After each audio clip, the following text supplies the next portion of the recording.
Marcelo, Pierce, gentlemen, welcome to the show. I'm genuinely happy to be talking to you guys. Glad we can make this happen. I think if the downfall is the gym's closing, if the upside to it is I get to see you guys today, I'm gonna be happy with that. You know, so I'm really happy to have you guys, and so welcome to the show. It's a pleasure to be here. Pleasure to be here for sure. Awesome. It's been a while. We've been talking about it. Yeah, no kidding. I'm happy we can make it happen too.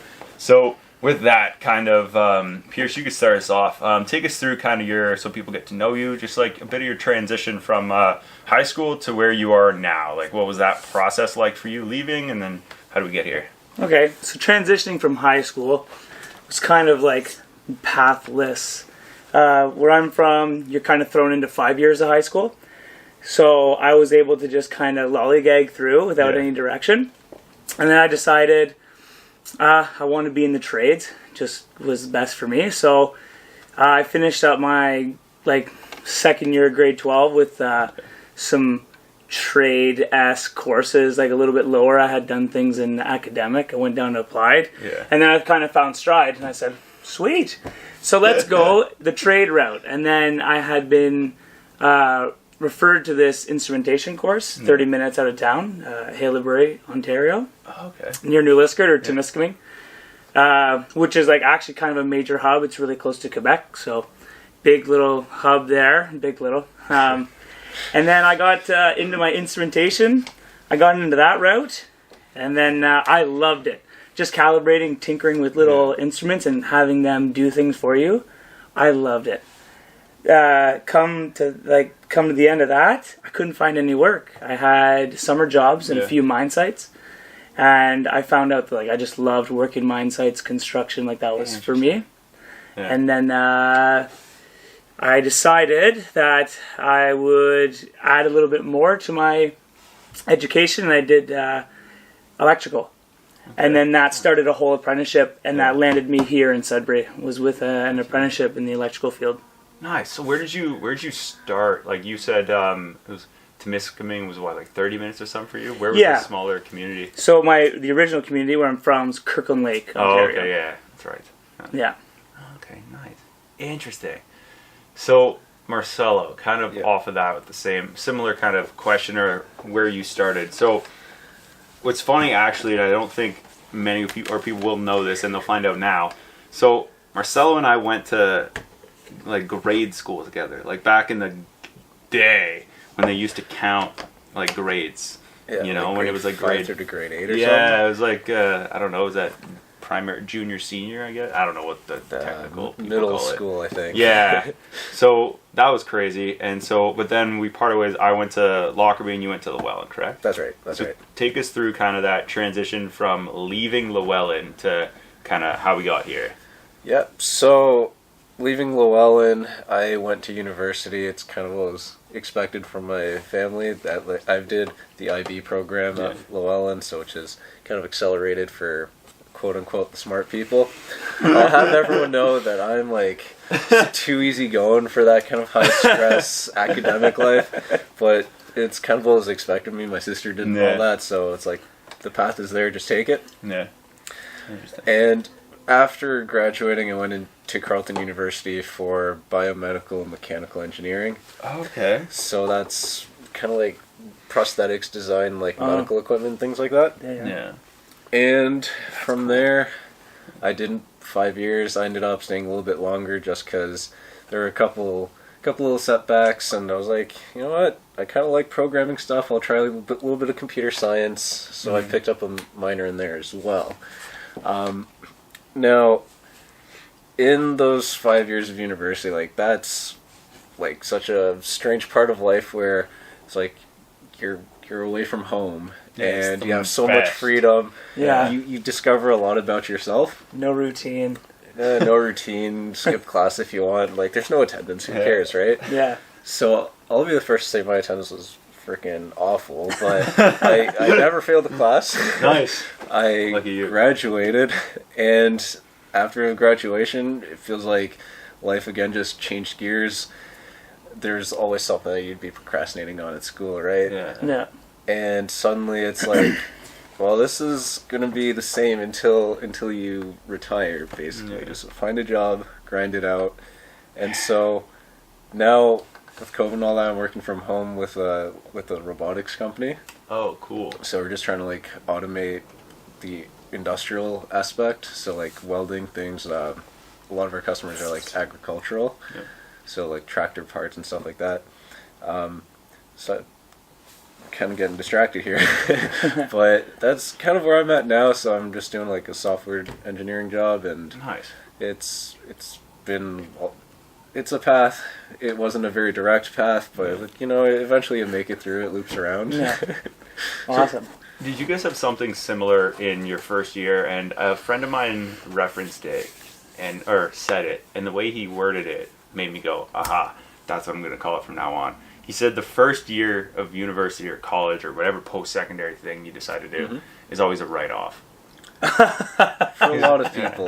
Yeah. I've had a lot of friends who completely changed programs or realized what they were enrolled in was like totally not for them. Again, I don't know, I've got some opinions on the academic system, but you're asking a lot of a 17-year-old kid to determine what they want to do for the rest of their life. Yeah. Right? When I was 17, I was like, I don't know what I'm going to have for dinner. And to be honest, I still don't. But you know how it is, like, you don't have any exposure, like computer science, that's one of the minors I picked up, right? Yeah. I've never programmed anything in my life until like third year.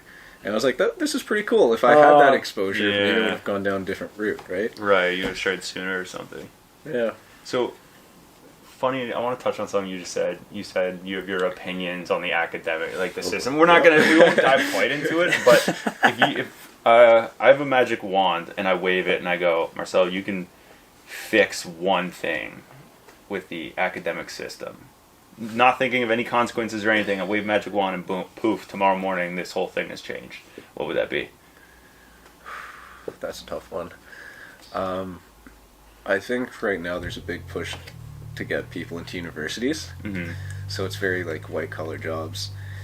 And I think that we should be pushing a little bit more of trades, because right now there's a high demand for it. For sure. And then Is there ever? And then, like, high school's always like, oh, academics are best. It's the route that you need to take. At least that's the impression that I had. Yeah, me too. So maybe I'm generalizing a little bit, but these are the kind of biases that I've seen in my experience. And I think that that's kind of a dangerous mindset, because we create these labor gaps and then we oversaturate certain fields. So, for example, like, it's so hard to become a doctor. Because everyone's trying to be a doctor. It's like, maybe sometimes that's what their parents want, or like what's expected of you. And honestly, there's nothing wrong with being a contractor or electrician who can, like, if you start your own business, you can make just as much money and sometimes live a more satisfying life, and also freaking student debts. Yeah. Like, that's one of the shortcomings of the academic system. Yeah. For sure. No kidding. Like, I think I had probably, I don't know what my college semesters cost per se, but it was like probably $5,000 a year tops for the full year, right? And typically those courses are, as much as they feel condensed at times with the amount of material you have to cover, right? That is still, it's 3 years tops, right? For some of them, I mean, depends on what you do with that first year. But, you know, but I think with that, there's a lot of issues with how much money you're spending. Not like if they said, oh, it's $10,000 a year, but your program's 1 year long. You're like, all right, well, we know what we're in for. But it's like, oh, it's 4 to 5 years, and you're kind of not making the right choices right off the bat, which is weird, because that 17 to 19-year-old to like 23-year-old or whatever, you need to. That's the time where you get to make those mistakes, right? Because we have so much time. Like, you can make probably in your life 3 or 4 really big catastrophic mistakes and recover from all of them, especially at the age we're at least. And it's kind of fascinating. But I didn't know you were in Carleton, like you were in Ottawa at the same time I was, up until like 2022 or 20. No, that's now. Back. Sorry, 2018. See, I graduated 2019. So I don't know when you were in Ottawa again. We just reconnected like Yeah. 3 weeks ago or something. It was like 20. It was graduation 2015 to 2018. So roughly then. Yeah, I guess we were in the same town then. Yeah. Yeah. That's crazy. Yeah, that's crazy. I think. Do you know my buddy Chris White? Yes. Right? Yeah. He brought up her name a couple of times. Like, what? Small world, but okay. Yeah, it is. Yeah, I went to like summer camp with that. Like I've known that guy for years, like over a decade. Yeah. Probably right now it's ridiculous. But. Shout out Chris White. Yeah, I love the guy. He's gonna sing. Wicked shout out. Die laughing. Yeah, I dated his ex-girlfriend's no. like roommate. It was just it was a good time. Good guy. Good guy. Love the guy. Another write-off, eh? Yeah. Another. Oh man. I hope she watches the show. Shout out to you. You know who you are. But anyways, yeah, I'm gonna get some mean messages back. But yeah, so with that though, I think that's a very interesting like way of looking at how college and university is kind of pushed differently, which is very, very weird. Or like I see it as now a lot of people I know are like, man, I'm going into trades, and it's probably the better option right now, right? Like you come out of university and you have like I see some people with like a $16 to $18 an hour job, not guaranteed hours, and you're working in your bedroom. You know, Yeah. like it's tough. Whereas like more tradespeople now, I notice are just very, very like, I worked 50 hours this week, man. Goddamn. Like I don't, I'm not just waiting. We're not waiting. There's a lot of people like, I don't know what I'm gonna do for work. I don't know, and it's it's the bad. Construction field's always hungry. There's Yeah. so much room. Another thing too is I'm finding like when our parents were preaching for us to go to school, college, and stuff like that.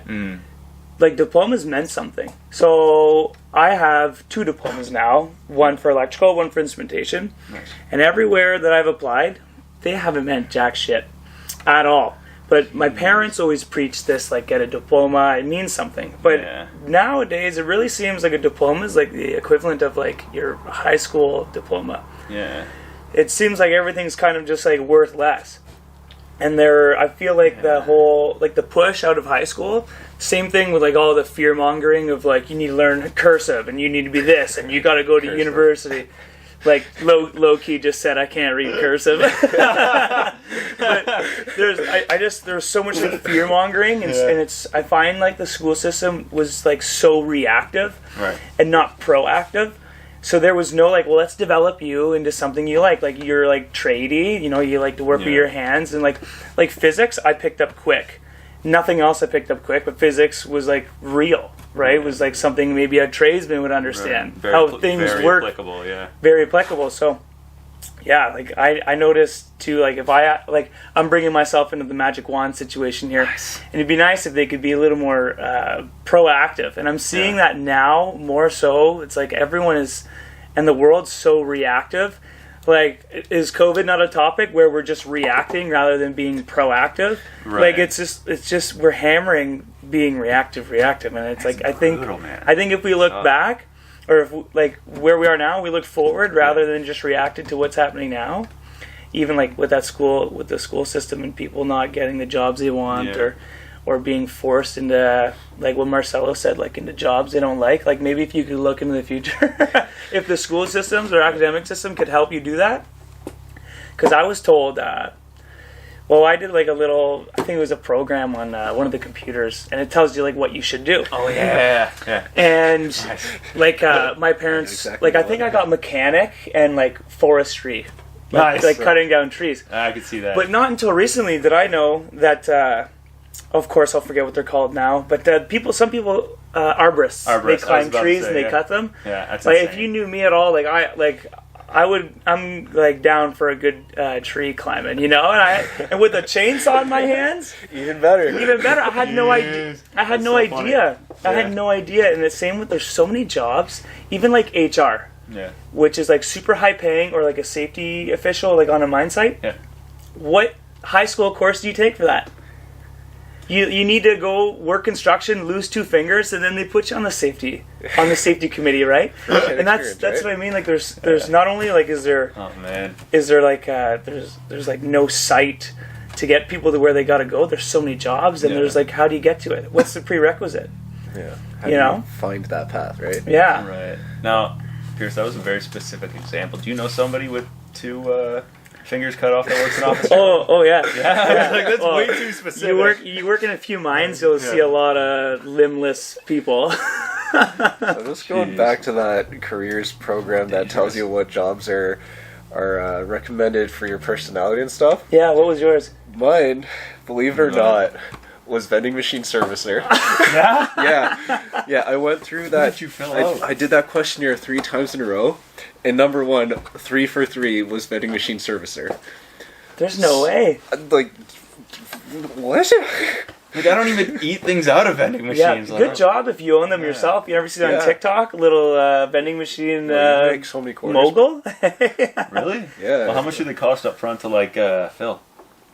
I don't know, you probably get some discount. Oh, it's got to be cheap. Bulk. It's got to Yeah. be cheap. Bulk prices, right? Vending machines and laundromats. Yeah. Okay. So I want to go back to that. You mentioned something, Pierce, with being proactive instead of reactive. What have you guys kind of done as of late, or I guess as of late as in the last couple like months, as CODE's kind of done like it's almost like resetting. It's like 2 years ago it was nothing, and then now, oh my god, and now we're doing the same thing, except we're now really frustrated with it. But Yeah. what have you guys been doing proactively, let's say, that people could do as well? Because I'm kind of sick of it. Oh, like just Like the for reaction themselves part, yeah. throughout this COVID Yeah, thing? what have you guys kind of been doing? Oh god, like just staying healthy. Like now that I'm in the workforce, right? We're out of high school. Working is like the sole driver of my of just like who I am. It seems. Yeah.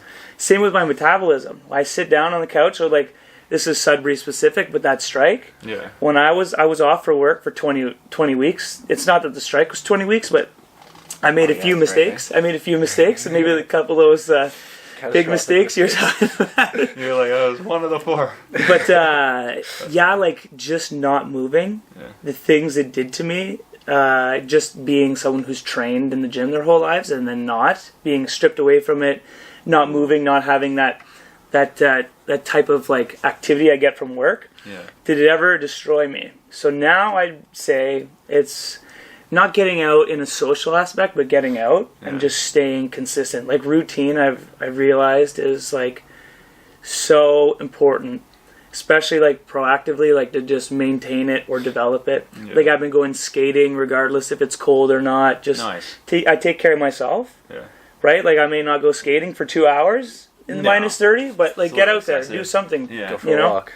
Get the blood going, because sitting stagnant, like, you know, no good. No. What do they say? Motion's Idle hands do the devil's work. No, Right? Yeah. Idle hands do the devil's work. It's true. It's true, baby. Motion's lotion. Yeah.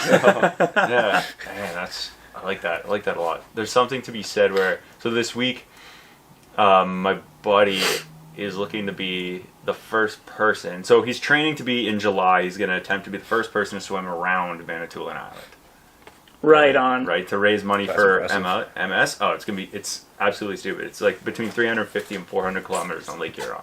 That's It's wild. going to be a month. Yeah, it's this astronomical challenge. So me being me, I'm like, yeah, man, I want to help you out, you know, support you, do what I can, you know, hop in the pool. Swam a bunch in my life, like, no problem. I'm going to swim 10K with you, or at least one day, like one leg. He's like, right on. So for the past bit, we've been training a couple times a week in the pool. Pools are closed. We went for a run on Thursday at the exact same time that we would have been in the pool. Yeah. Way worse than going for a swim. No thanks. Oh, I get to go to a well-heated building and hop in the pool and swim laps. Amazing. Yeah. Start Yeah. the car. I gotta layer up, sweat, get this giant snow beard thing on my face, Oh, yeah. run like 5 to 8K somewhere. It was honestly probably 4.5. I'll be honest. And so doing that and then keeping that structure as it goes is, I think, when it comes to people, especially who have like seasonal depression and other stuff that have, like, I experienced that, not to an extent where I know a lot of other close friends of mine have, but more just the season hits, it's darker. Thankfully, I'm not underground, so I don't actually, I don't have to experience. I'm sure at some points you don't see summer for a while. Or Yeah, you I don't the light, see. should I say. don't see sunlight. Yeah. I actually see sunlight on night shifts when I come up. It's like 6 a.m. right? So by the time not I get too out of the bad. shower, But like night shift is like the destroyer of relationships. Yeah. Some people call it not just a graveyard shift, but like the divorce shifts, just because it's divorce. yeah, just because it's so bad. But in the winter, I don't mind it because I do get to see the sun. Jeez. Summertime, like you see the sun for what you can, but like come our winter months here up in Sudbury, like it's bad. Right on. Seasonal depression like bites. It's not good. No, it's not good. So Marcelo, what is something that you've kind of been doing proactively? Oh boy. Honestly, COVID hasn't really affected me too much. Nice, good. Because That's good to hear. like I've basically readopted the lifestyle that I had in high school when I was still living with my mom and dad. So, for context, after graduating, I moved to Waterloo because that's where the office was. COVID hit, and now we're back to work from home. And so to cut costs, my parents, they also hadn't seen me much in a few years because of school and all that. Nice. They're like, just come back and work from here. I was like, okay, cool. I bet, yeah. So, from there, like, I only have a handful of friends here from high school, and we've maintained contact. So, my social circle isn't really exceeding 10 per se, but, you know, they're the best friends I've ever had, really. Right. Yeah. And then, like, I like to maintain that routine, so as soon as, like, gyms opened up, I was going there. I mean, we've basically been going until the most recent shutdown, like, 6 times a week? Yeah. Oh, yeah. So it's like the same time. I love it. That's awesome. Same time every day. Like, my day's basically routine, like, wake up, work, get the food in, gym, do whatever else, like, to bring out the rest of the day. So, oh, yeah. So, like, routine, I think, is the most important part. When the gyms were closed, I was a mess. Yeah. I was like, hey, I guess that frees up, like, 4 hours of my day. Oh, God. 4 hours for mistakes. Guess I'll play video games or something. Yeah, exactly. Dude, I did, at the beginning of this whole thing, who was I talking to? I was talking to somebody, like, a couple years ago, back when this kind of thing started. I was like, and because of the amount of, like, jiu-jitsu I do, and I was doing at the time when it all started, I had a group of friends and myself we were this close to like just picking fights with people on corners at bus stops, like homeless people, not just like being arrogant, but like we're like, oh, we're gonna start scrapping them, but we're just not gonna strike them, you know, or we're just gonna strike them this time, you know. We're trying to mix it up just to, you know, get out the endorphins as much as you can. I'm just like, hey, we'll give you $50 to scrap us right now. Okay, look, it's a win-win. It's a win-win. It's a win-win for sure. So, desperate times. Desperate times. Desperate times indeed. So, with that, you guys train 4 hours a day? What are you saying? That's insane. Oh, that's between commuting and like getting changed and freaking lollygagging afterwards. Oh yeah, lollygagging. You know? But it's usually a good, like, there's some lollygagging, but usually a good 2 hours. Like 4. What do you do? If it's one of those crazy there? max out days, maybe 2.5. Like if it's a full gym and then like if Pat's there. Yeah, shenanigans. Like there's a lot of weight to be loaded, unloaded. That adds time. Yeah. A lot of weight to be unloaded. There's just so much weight. Because I hear people say that, I'm like, man, I have a buddy I went to high school with, and he said, this was a couple years ago, I remember walking into him in Walmart, and he goes, I'm like, hey man, I'm like, man, you look really good, like you lost a lot of like weight, and not just like you just look skinnier, but you look fit, man, this is really weird, congrats. He's like, yeah man, I'm at the gym 4.5 hours a day. That's exactly. Like, what do you mean 4.5 hours? So he said it, I was like, I gotta know what he's doing for 4 hours in a like room this size. And he said, I'm like, I'm really intrigued. So just exercising the demons. Just exercising the demons, eh? It took a long time to take off like my initial COVID wave weight. Yeah. Oh man. Jeez. It really stacked on. It took a lot of time. I don't know if it took 4 hours in a 10x10 shed. Because it's a garage. Yeah. It's a garage. Well, you know, unheated or not, it's still it gets the job done. You know, it keeps the weight off. You're damn right. Damn right. You're damn right it does. So I met you two a couple weeks ago in Toronto. I don't know if it was Oakville, Markham, Scarborough, one of the... I think it's Scarborough, no? I don't know, Southern Ontario. I think south of Barrie confuses me. Yeah, South of Barrie. Markham, whatever. But yeah. So met you guys there, and it was for a powerlifting meet. No, What do you mean, no? weightlifting. Weightlifting meet. Yeah, All there's right. a difference. All right, so that goes right into my first right. question. I need you to clarify because I Okay. feel it ruffles some So feathers. this is actually a on this side conversation of the I table. had with quite a few of my coworkers. Okay. So I requested a few days off. I'm like, yo guys, I'm heading to Toronto for exactly this meet that we're talking about. And they were like, oh shit, so what's this competition? I said weightlifting. It's like, cool, so you're like bodybuilding? No, bodybuilding is more of like it's almost Beauty contest. It's almost a pageant. It's a beauty contest. Not to throw shade or anything, but it's not about how much weight you can lift. It's about like the symmetry and sculpting your body How much you into look a like you piece can of lift. art, Yeah. right? Then, Nice. so that's kind of like the more aesthetic side of, I guess, strength sports. Yeah, the fitness world for Yeah. sure. Then there's powerlifting, which is squat, bench, and deadlift. 3 lifts. I So see the 3 difference. Yeah, With and then with those like powerlifting meets, typically the amount of weight being moved around is more significant. Like you'll get up to like the 400 kilos for Yeah, elites. like people are lifting insane weights. Yeah. And then there's weightlifting, which is also referred to as like Olympic weightlifting. Yeah. That is the snatch and the clean and jerk. So Mm-hmm. it's a 2-event kind of sport. Yeah. Nice. Little less weight, a lot more finesse and technique. Yeah, you A don't lot say. faster. It's a lot faster. More flexibility. Yeah, it looked like I liked it. Like I enjoyed thoroughly watching you guys weightlift. Compete, and I had a blast. So what I want to know, we can start with you, Marcelo, is how'd you get into it? Like why weightlifting? What's that about? Alright, so this kind of goes back to my days at Carleton University. Big shout out to my boy Quinn. Nice. So- Shout out to Quinn. Quinn was always into, like, when he was in high school, he was doing wrestling at a Yeah. pretty competitive level. And then he's always been doing a lot of, like, gym stuff. And then university happened. First year, I wasn't really too into weights and stuff like that. Second year was, like, freaking turbulent as all hell. And then, like, I did no physical activity whatsoever.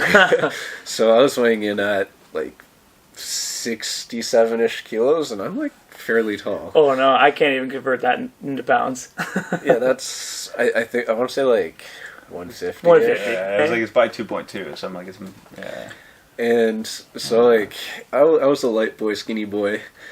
And then my friend Quinn, he was like, yo, I want to just see what happens. So he basically just kidnapped me and was like, you're going to lift with me, son.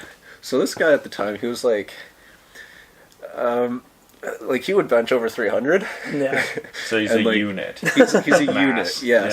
Yeah. Yeah, and since he was a Jeez. wrestler, he also has that cauliflower. Oh, yeah. So it's like, no one wants to fuck with him. Yeah. So he basically just kidnapped me, and then I was like starting to do a little bit of more bodybuilding style stuff, just like bulk up, gain some mass.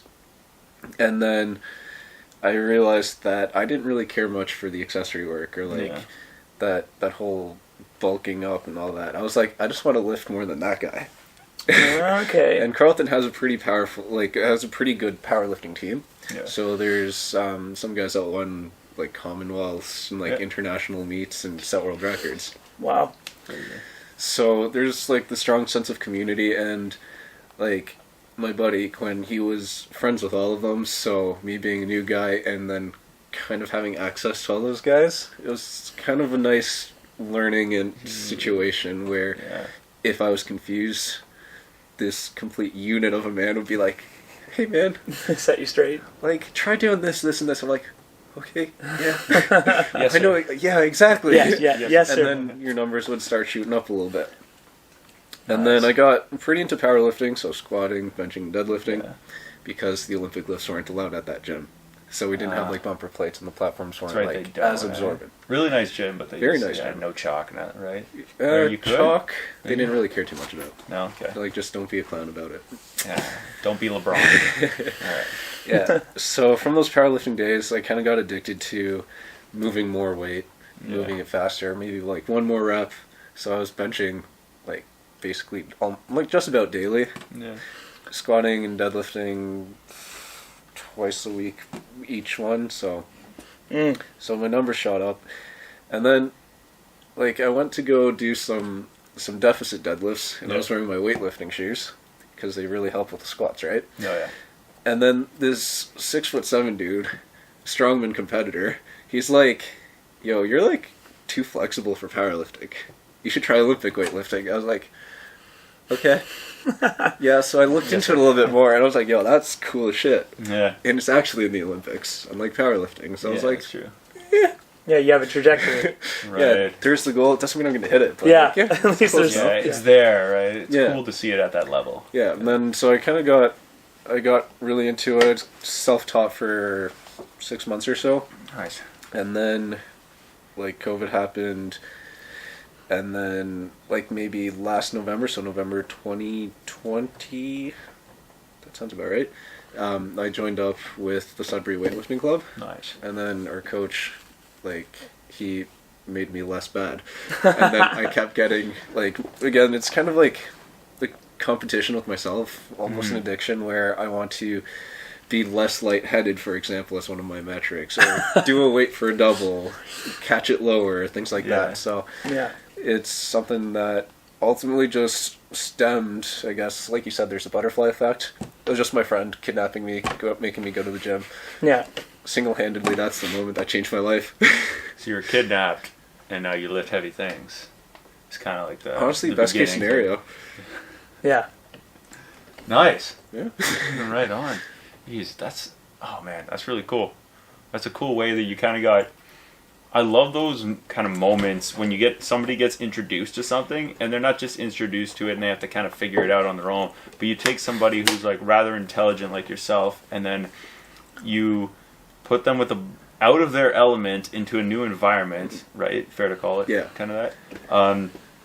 But you put them around these people who are like elite, high level, national, world class of this thing, and then you see the people like yourself who are very intelligent just kind of picking. They're like, whoa, like you're picking their brains all the time, and you see how they adapt, and then it's really cool to see that shift to people, right? Where especially if you're saying you're like, I wasn't athletic at all, and now all of a sudden, oh. So that's really cool, man. That's really cool.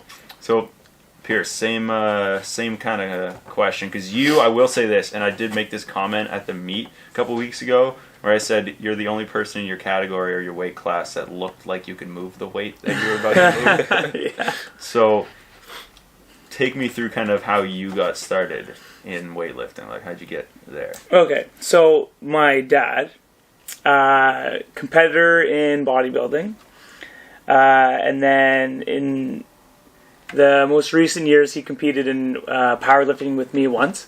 He did a bench only meet. We'll talk about that later. But so just my dad himself was into training. Yeah. Very old school, very hardcore. Yeah, he's an underground miner.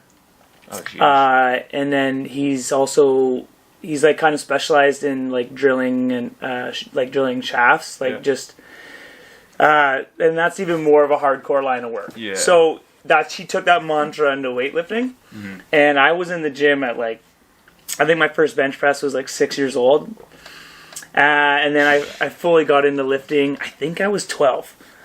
I think I have 13 years in the gym. I was a 25-year-old. So I started young. I think I was 120 pounds when I started in the summer of grade 8. And I just trained and trained and trained throughout my years, throughout high school. And then actually it was college, I ended up doing my first powerlifting meet. So most of my training, I'd say, was bodybuilding up until maybe let's say like grade 11. The testosterone starts rising, and that competitive edge and that desire, I think, I don't know what the word is, but like to best your father, whatever that one is. I don't know the word, take the throne. So you're the man of the house now. Yeah, so there was like that desire to get stronger, and then it was also it was something I did. I was well versed in it, so I hopped into powerlifting. Nice. Something my dad didn't do, something I saw as a little more productive. I didn't work in the mine. I was a high school kid. Yeah. So I was like, well, my old man works and trains. I'll just do something that does both. Yeah. I'll powerlift. So I took all my experience and all his experience, and I put that into powerlifting. I did 2 meets, and I've met a bunch of wicked people in the process. Some of my training buddies are like little phenoms. Had a 17-year-old deadlift 700 pounds, bench 400. What do you say? Yeah, he's a monster. Jeez, how big of a...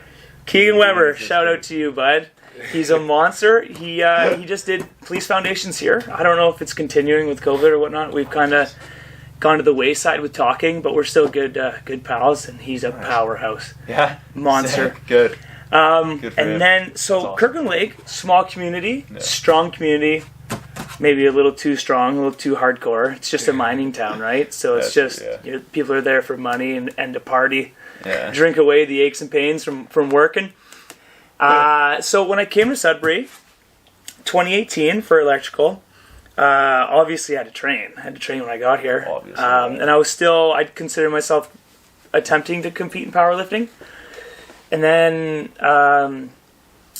my girlfriend kind of just decided, or not decided, but I have been talking about this weightlifting thing. She's like, are you ever going to do it? Are you ever going to commit? Yeah. And I had always been intrigued with just being more efficient than just being brutally strong. Because, like, for example, my 17-year-old buddy, he's brutally strong. Right, he's moving 700 pounds, 17. A vehicle. And he actually he was shown on TV lifting a car once. Yeah, his video went viral. Yeah, good for him. That's crazy. Back at the car in the back of our workshop at school. Jesus Christ. But I was a little quicker than everyone else. I was really good at jumping and like all the prerequisites of sports. But like Kale had no sports other than hockey, which I don't do. And I kind of wasn't any good at sports, like I could jump and I could run, but I couldn't do anything with it. So I said, I'm getting stiff.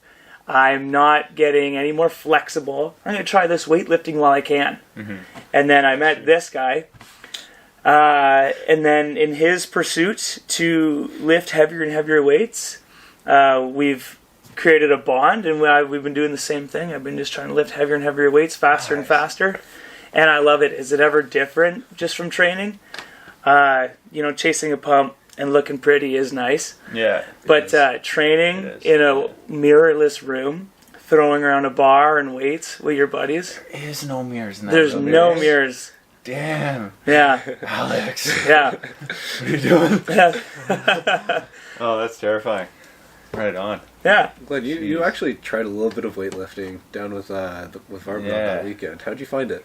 Dude, it was intense. I was pretty nervous. Like, there was a lot of, when you go into a new situation completely out of your element, right? Like, I sounds know, like right now. Yeah. Thanks, guys. So, I love it. That's awesome. So I go and I found, first things first, everybody really nice and welcoming. Yeah. And it's weird because you see people who are like these savages lifting like heavy ass weight, and I'm like going in, I'm like, I know, like, I'm like, you guys all look like you can lift weight, and I see you moving the weight, and I'm like, I know what I'm capable of. I'm like, I'm more just like to grapple and do all that sort of stuff and tilly a little bit here and there. I'm like, this is a little out of my element here. But everybody's like, hey man, nice to meet you. And I'm like, okay, this is cool. And then the way I looked at it, I was like, hey, you know what? Open mind, open doors. Right? So I'm like, okay, I should keep an open mind in this. That's all I'm going to do. I'm going to like shut my mouth, listen as much as I can, listen as best as I can, and try to be as focused as I can on learning what I'm doing as correctly and do it as correctly as possible. Yeah. And then at the end of the whole thing, and everybody's coming up to me, they're like, man, like, like that was awesome. You said you were learning quickly, which is really, and I'm like, I don't know. I'm like, hey man, wait. But it's kind of like, it was kind of mildly embarrassing when I like do my snatch with the bar, and then he goes, no, puts the bar away, gets the smaller bar, like the little, and I'm like, in front of everybody? Yeah. You're gonna do this to me? And then I look around, I'm like, wait, nobody's looking, nobody gives a shit, this is good. And then one guy, I remember Mark, he looks at me, he's like, yo dude, I was on that thing for weeks. And I was like, oh really? He's like, yeah. And I'm like, 'cause I just saw you like snatch quite a bit, dude. I don't know what. And he's like, no, it's fine. Like he's like, you do it right with light, and then you go up as he kind of sees fit. Yeah. I'm like, okay. I'm like, so he knows what he's doing, eh? And so they know what they're doing here. And he's like, yeah. Kind of looked at me weird, and I was like, "Go, Patty." So, and he's like, "Dude," I was like, "Man, that was cool. You know, we got to learn from them." And then he's like, "Yeah, I showed you the video of him like clean and jerking. What was it, like the 273, some absurd number? Yeah. That video, I think. yeah." And I was like, "Oh, that was him?" He's like, "Yeah, man." And then I like actually started to research, figured out who they were, and I was like, "Oh, Yeah, there's some prestige class. to where we Yeah, were." I was like, world champions. "That's cool." So I was like, oh, to find that out at the end, I was like, no, I was like, it probably helped my anxiety a little bit, to be honest. Oh, yeah. But I was like, I just was able to have fun. It's cool, because when you're new at something, you can have fun learning, right? Because you're like, well, I'm never going to be a competitive weightlifter. Like, I just don't see that out right now. But to do that and, like, learn it, the way I was telling them, too, I might have told you guys this as well, but being strong is never a weakness. You know what I mean? Like, there's no way it can't help.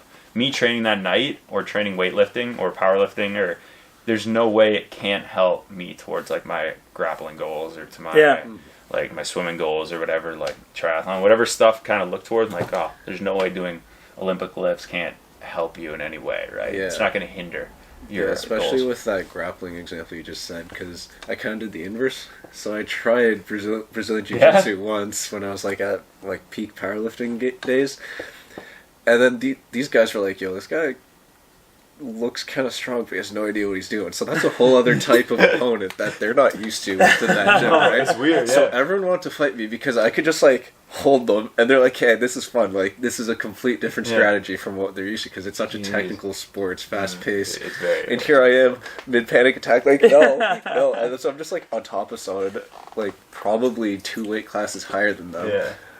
And they're just like trying to break me. So it's just me just tensing up in a ball, and they're like, "Hey, this is so much." They had a blast because I don't know what I'm doing. That's awesome. And that's kind of what you could expect from like a street fight, let's say. That's always Not everyone's going to pretty be like doing their fancy grapples and like It's bars and yeah. stuff. It's a little bit more grounded in reality as what they could expect. So I guess I did them a solid. Yeah. hooked them up. I find with people in that, and that's a perfect example, because I think a lot of times, if you know somebody, just with the quick street fight example, I've seen like a handful of them, but I've never seen like elite level fighters get in them. I've seen them just avoid and walk away from people. Yeah. And I'm like, what are you doing? I'm like, yo. There was one example in Ottawa when I first started, so I was 6 months in. It was at Nova Unal, and this guy Pablo, he spoke Portuguese majority of the time, and just every now and then would throw in details in English. He's got a cross tattoo like here. Oh yeah. Okay. So just a savage. Oh yeah. Very He's authentic. not playing at all. So he's as gangster as it comes, and I remember we did a seminar in November. Okay, I think it was November 2019. We did a seminar where Thalis Latis, this guy who trains through Nova Unal and was a 185-pound like top 5 like UFC contender, and just like a world champion like Brazilian Jiu-Jitsu fighter. So he came up to teach the seminar. Wow. So we get them teaching first. The Friday night was gi, and the Friday night was no gi. The Saturday was gi, or the other one of what I didn't say. Like the outfit, the gi? Yeah, so the gi and no gi, right, which is basically your t-shirt and shorts versus your, the traditional gi. So, or kimono. And so between that, I remember we were going, and we go all eat after the seminar. It's about 7 o'clock. We eat at this, I think it was, what's the name of like a burger place on Wellington? You could name one, and it'll probably be what it is. Oh. I'm blanking on burger names. I'm not remembering. It's okay. It's like a Burger World, or it's something. No, it's North Bay. But anyways, so it's a burger joint, and we all go to eat there. And on our way out, this big guy. So there's like these 2 guys, and then all of us. So there's like 11 of us, and then these 2 savages. So there's a group of us, and we leave. As we're leaving the restaurant, this guy like shoulder checks Pablo, and so all of us are like, "Yo, this guy's gonna die." Like, we're gonna have to stop, because we assume, like, we know what he's capable of. We know like the work he puts in the rounds and like what he's been through. Like he trains with Jose Aldo at like Grappling World, you know, like just elite of the elite with these people. And he's like, we're all like, oh no, we're like, this guy's about to die. Like we're about to watch something go down. And then his buddy comes out and they're all like, hey man, and Pablo's like, oh, sorry man, didn't mean to. And I'm like, yo, he hit you intentionally. He's like, no, sorry man. And then the guy comes and he's like, yo, don't be an asshole to my friend. And I'm like, oh no. So now there's two of them. So now Dallas comes behind him and they're just like, yo, what are you doing? They're like, yo, stop right now. And they're just like, get out of our face, you know, fucking like they're threatening these guys and they're just like, yo, they're like, yo, relax, go back inside. Just go back inside. Just go back inside. They would not stop saying, just go back inside. And then we're all just like it's about to go down. I'm like, oh, it's going to be good. Pulling out the cell phones. Yeah, I'm like, oh, this is crazy. And then I remember them being there like, no, go back inside. And then I remember them both going, you know, whatever. And they kind of pushed them back in, shut the door, and then turned around, backs to the door, and kept walking out. You could hear the door cling open. And the guys start yelling again, not doing anything. They're not moving. And they just didn't blink. They just kept walking away. And they're like, all right, guys, let's go. And so we all just kept walking away. And we're like, yo, nothing? We're like, you guys didn't? And they're like, not worth it. And I was like, whoa. Go to jail for what they could do, right? Yeah, like it's just not. It probably wouldn't do much. It probably just de-escalate it certain, like a reasonable way. But there's that expectation of us being like, yo, somebody's going to get head kicked. This is going to be crazy. But no, it's one of those things that I'm like, you get to be around people like that and then see all these things that you're able to pick up and learn. And then when you start something, and I'm sure you both experienced this, there's like a very steep peak or a steep curve you hit of your learning curve when you're starting something out. Mm-hmm. How was that for you guys? Like, did you feel right away when you started weightlifting, Marcelo, it was like very steep, or was it more like kind of gradual? Oh man, this one, it's hard to describe because there's some days that you feel limber. Pierce knows exactly what I'm talking about. It's like nothing hurts, and then maybe you're just pissed off or something. You just throw the aggression on the bar. And those days, like you break records. Mm-hmm. And then there's other days where you think a little bit too much, or you try a different cue, and then suddenly everything breaks. Yeah, you lose it all. Like at the contest, for example, I missed 2 out of my 3 snatches. And a variety of things where, like, my warm-up wasn't what I'm used to. Mm-hmm. It's a whole other location, so, like, something that's really important for me and, like, beginner weightlifters is there's a spot on the wall, and you just track that location while you snatch. So up, and then when you catch it, you're still looking at that same spot. If that's a little bit lower down, you're going to fall forward. If it's too high, you'll fall backwards. It needs to be just right. And then since I've never set foot on that platform until my first attempt, I was like, oh, goddamn, what do I do? Yeah. So, like, by the time you try one thing and then try another thing, that curve, it's not linear, it's not exponential or anything like that. It's just zigzags. So some days it's amazing, other days complete trash, other days are just all basically write-offs, and other days like, yeah, I could lift the world. Nice.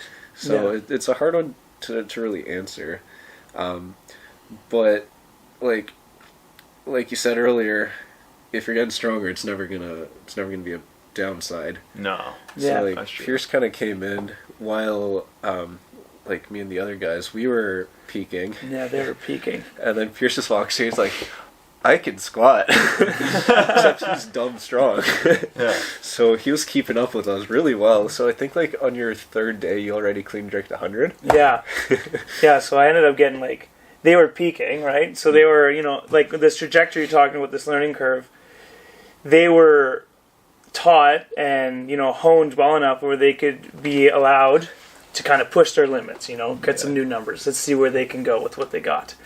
And when I came in, you're talking about this learning curve, I think there's maybe a few different charts, a few different metrics, like flexibility, speed, strength, ability to just not be dead. Endurance. Like, you know, just like, not be dead. Yeah, I don't even know what you'd call that, just being able to come in 6 days a week or whatever it may be. But for me, my learning curve was stunted in a way where, like, I wasn't very good, but I was thrown into good heavy weights really fast. Yeah. But the thing was, I was so stiff, I just let the weights kind of crush me, and they would be in the right spot just because they were so heavy. Yeah. But in reality, like when I was doing 100, like if we're talking about this learning curve, I was maybe only ready for 60. Mm-hmm. But since I was so strong, Yeah. I was just able to just throw up more with the boys. Right. But definitely, like that learning curve you're talking about, for me, I think it's been rather horizontal. And there's those days where things click, because it's you learning your body, right? You got to learn how it moves. You got to learn how to land in certain positions. Yeah. But I don't have the flexibility Marcelo possesses. Mm-hmm. So for me, my learning process is a lot more of like, how can I use my body the way it moves? Yeah, the way it needs to. And then just move. like leveraging time, like my own time to flexibility and stretching. Where like his learning curve is a lot more like, how can he develop like an explosive strength that he can use with this vast mobility? Right, that you already have that. Yeah, you and then probably want to rip it off the ground. Yeah, and I have that explosiveness, but like it's not. I don't need to learn how to use that. Yeah. I got that, but I need to learn how to not have my elbows explode. Between the two of us, there's a good lifter somewhere. Yeah, yeah, Amazing. Nice. I'm gonna cut that right quick. Nice. perfect. I'm gonna shift these a bit sooner too. Move those a bit closer. That's fascinating that you each have like a very, very, very different, it seems like, upbringing into the sport of weightlifting. And how do your kind of upbringings help your mindset and approach to training? Pierce, you want to answer? Okay. My mindset, at least when it comes to upbringing, was hard. Yeah. Like a common quote at my place was like, drink a cup of cement, harden the fuck up. So Drink a cup of cement and harden the fuck up.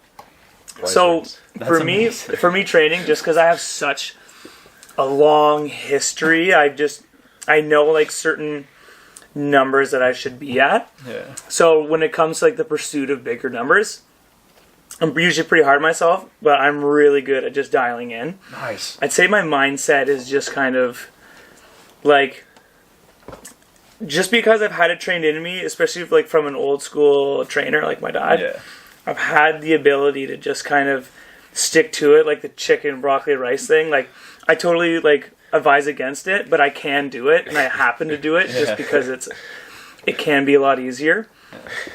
But with the weightlifting, it's really hard, and I do find myself doubting myself a lot.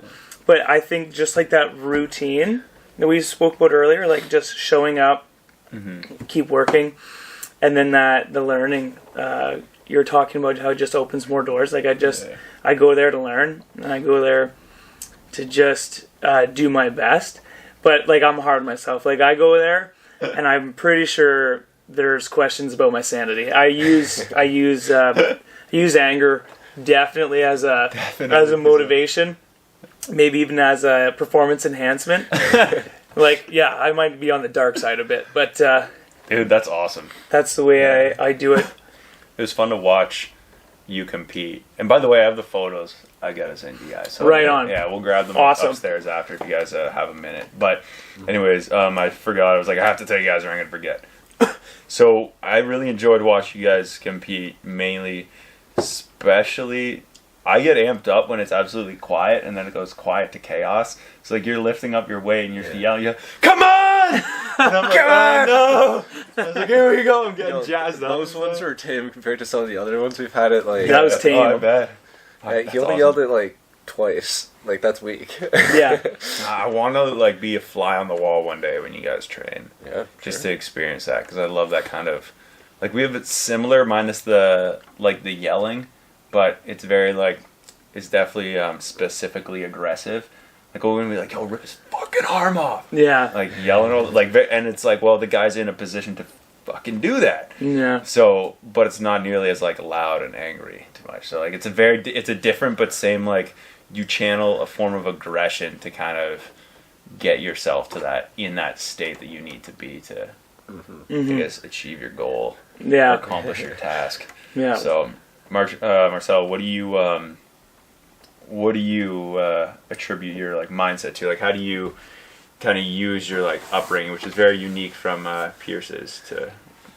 Okay, so one of the things that kept me in weightlifting versus powerlifting is the technicality of it. Yeah. And then, like, I've just always been a very technically oriented person. Yeah. Since I was little, like, I'd play with Lego and, like, destroy those, like I would just tear it up with the Lego instructions, and my parents were always like, oh, like, how can you determine, like, which block goes where? Like I've always had that attention to detail.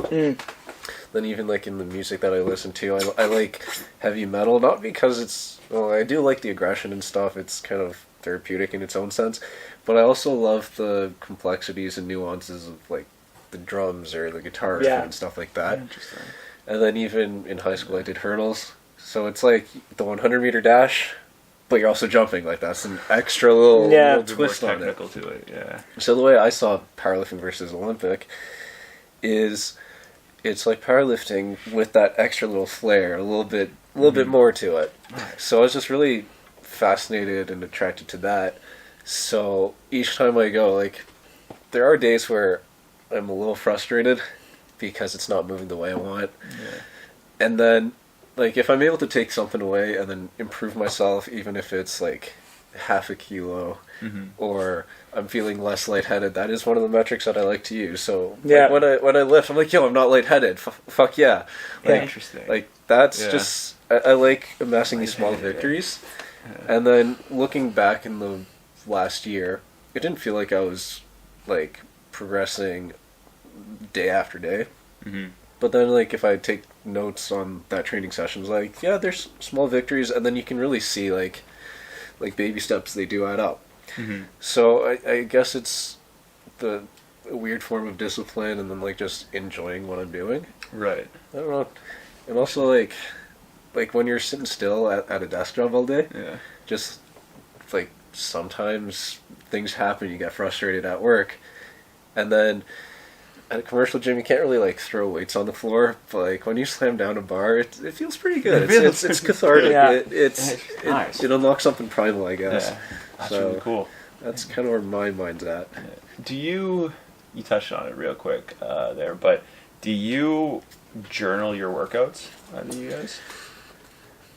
Yes and no, when I started, I did, but I feel like, well, I tried to digitalize it. Yeah. It was on my phone. Yeah. And then there were too many entries, and then shit started lagging real bad. So I got a little lazy. But I do kind of keep, like whenever we go for records or something, we do have someone recording, and then I just draw a little, like, write a little note in my phone, like, this is this way, and then it has the date already. Oh, nice. So it's kind of logged in a way. But I don't journal as much as I should. I know that it should be religious, but we don't. No, I take the small victories as they come, but I don't journal it too religiously. No. Yeah. As you get further on that learning curve too, like you kind of know. Like, when I first started, I was like I was writing, like, snatch and jerk. Like, I didn't even know what I was doing. It's clean and jerk, right? So I was making all these mistakes, journaling.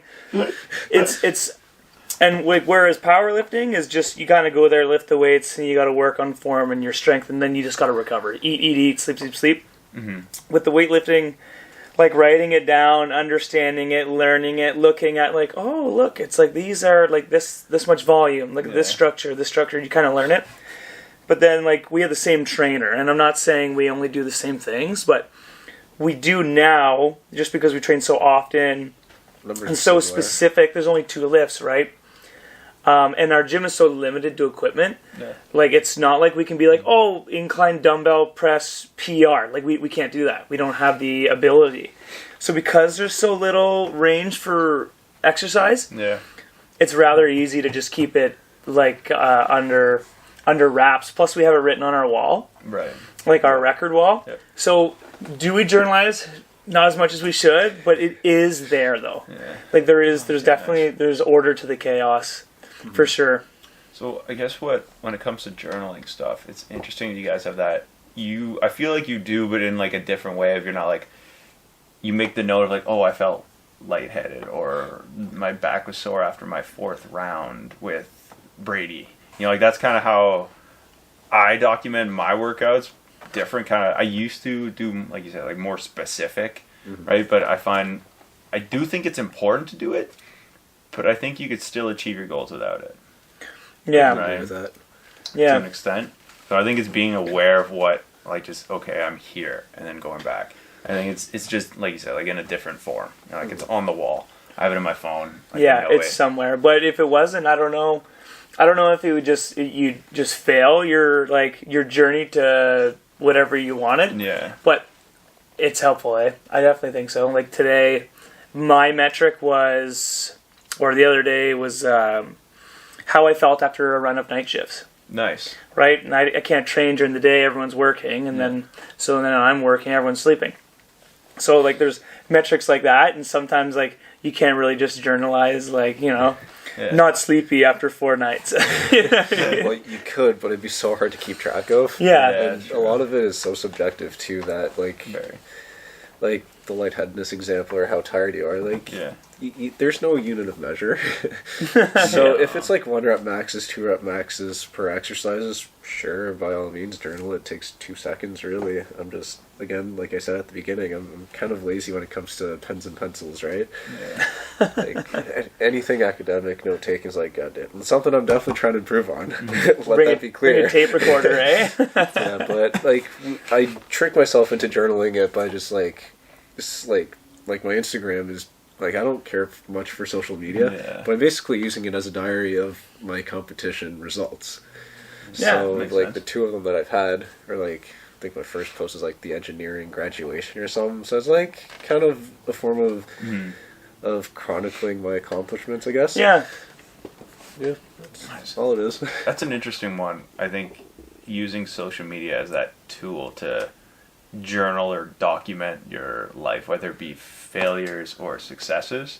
I think that's something that I've tried to use but a tool for, whether it be the podcast or different things. But I love social media as like what it is for me is the tool to connect to anybody, anywhere, anytime. Yeah. Right? Yeah. These people get like hundreds of messages, or people have like requests or whatever, but like they can see it on their phone in their hand right when you send it. Yeah. You know, if they follow you or whatever, the weird like logistics behind it to prevent them from seeing it right away, but you can see the stuff right away, which is pretty cool.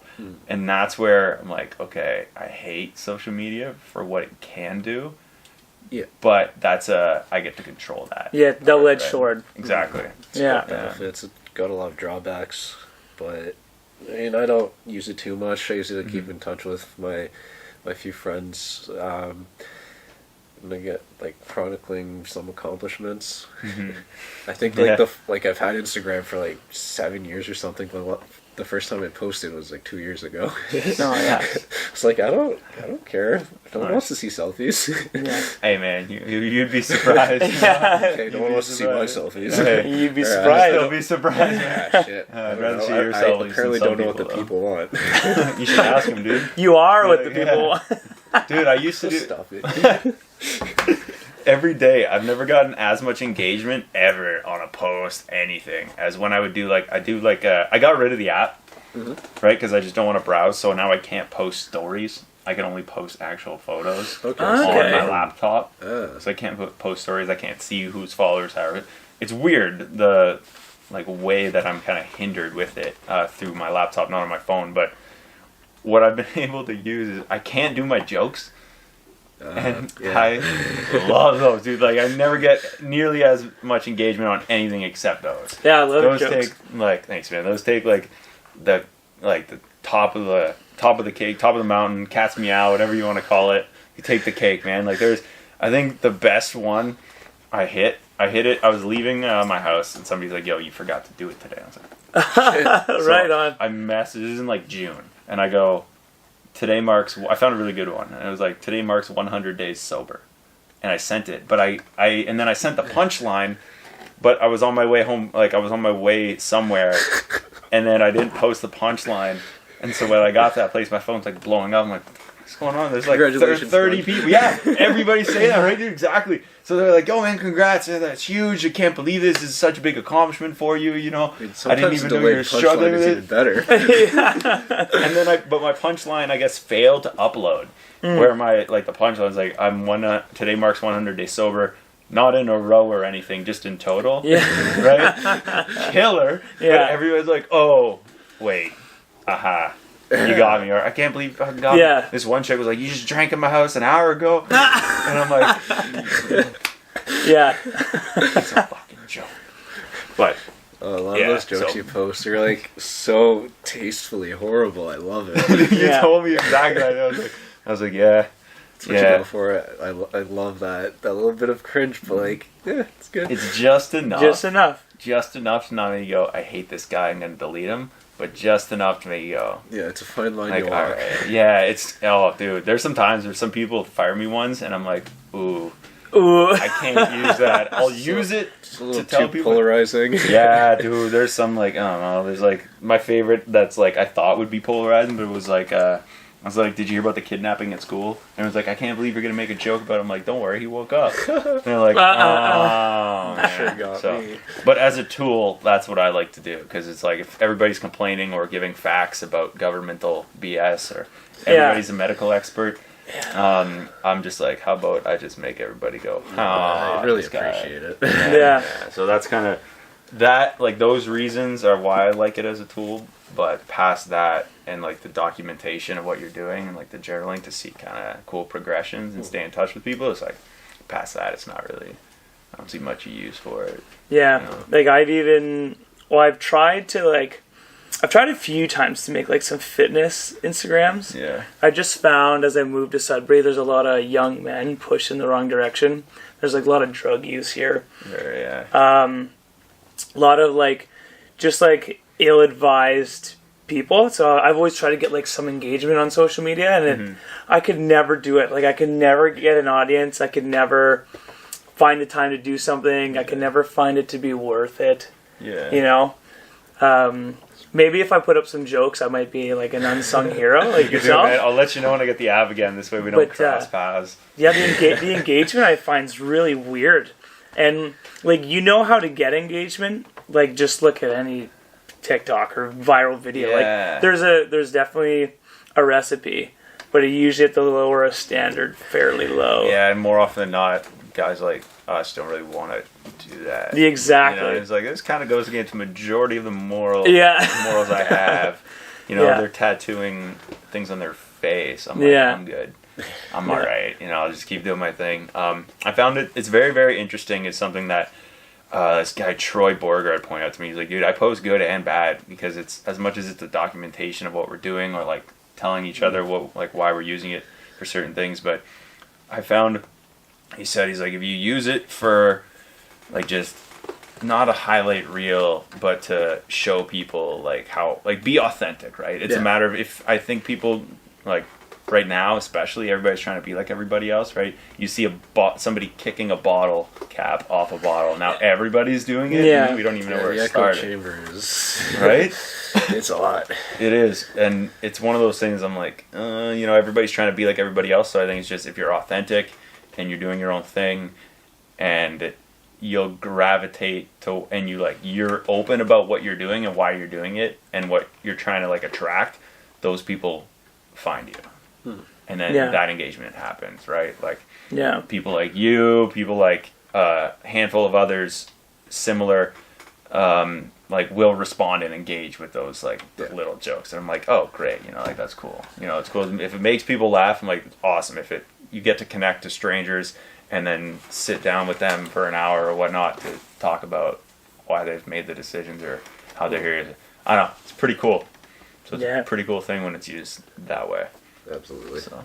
Yeah, I love that. Like, the camaraderie and like just, that's one thing, like, I find social media is just kind of stripped that away from us. Even like people down the street, like, sometimes I was taking my nephew through a drive-through, and I said howdy to the girl handing me my coffee, and he felt super embarrassed. He's 9 years old. but like we're Canadians, we're supposed to be happy and bubbly and That's polite, true. and we're not. And I'm noticing. I don't know if it's the pandemic or if it's like social media keeping us to the wayside from just talking. But God, is it ever nice to just talk, say some jokes? Yeah. Like nothing's really as serious as it is, you know. Like No. you see, like lots of people on their deathbed are like usually laughing or trying to just kind of make everyone else happy, and you're like, as if like this is your final moment, but in reality, like it's just about spreading that happiness. Yeah. Like through the smallest of jokes, does it ever go far? That's why I called you an unsung hero. Like it really is awesome. Like, that's wicked. Yeah, like it just. Yeah. And like little things, especially, and I think you were right. I think it could attribute to a bit of. I think the pandemic does play a big part in it, and as much as we're all trying to move past it, I think it is here to stay. I think the way like the virus is, I think we're just going to mitigate it and change it and add these variants and whatever. I'm not going to get into the politics of it, or even the health aspect of it for that matter, but. The way I kind of look at that is I'm like, I value this show more than ever since the pandemic kind of started, doing like the first 6 on Zoom, and then Patty being the first one since the pandemic started to do it in person because like stuff was lifted. So that was really cool. And then being able to meet people through this show has been like, is kind of like right now huge. Like how do you meet strangers right now? How do you meet people? You don't. There's zero outings. Everybody's online. You know, I was like, hey, my social circle is less than 10. That's that too, right? You're like, I've been hanging out with less than 10 people for years now. But that kind of like, it's really cool because then it's like all these people, I'm like, oh, they're going to be like friends. We're going to train together, do all this stuff, you know? Like I'm kind of, it's weird how I'm kind of not subconsciously, but I'm not intentionally trying to surround myself with cool, good, well people.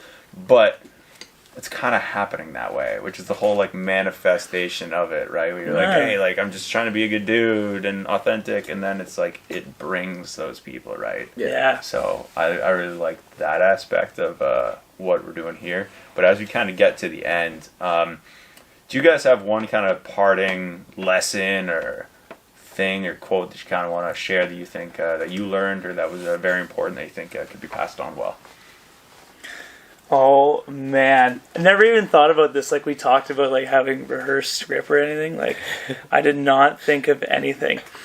A parting message. Oh, yeah. Maybe just that proactiveness we were talking about, being proactive or try new things. Try new things and get a routine going. Get a routine going. Be proactive. Say howdy. Say howdy. You know what I mean? Words to live by, brother. And if you got to harden up, drink a cup of cement. Amazing. Yeah. Awesome. This is great. Right on. This was a lot of fun. Yeah, gentlemen, I really am grateful for your time today. I know you guys are busy guys and you got a lot of things going on, so I appreciate you carving some time out on your Saturday for me. And sorry you couldn't get to the meet today, but I'm stoked to have you in the studio and look forward to seeing you guys again. Yeah, absolutely, dude. Right on. Gentlemen. Thanks, man. Thank you. Thank you.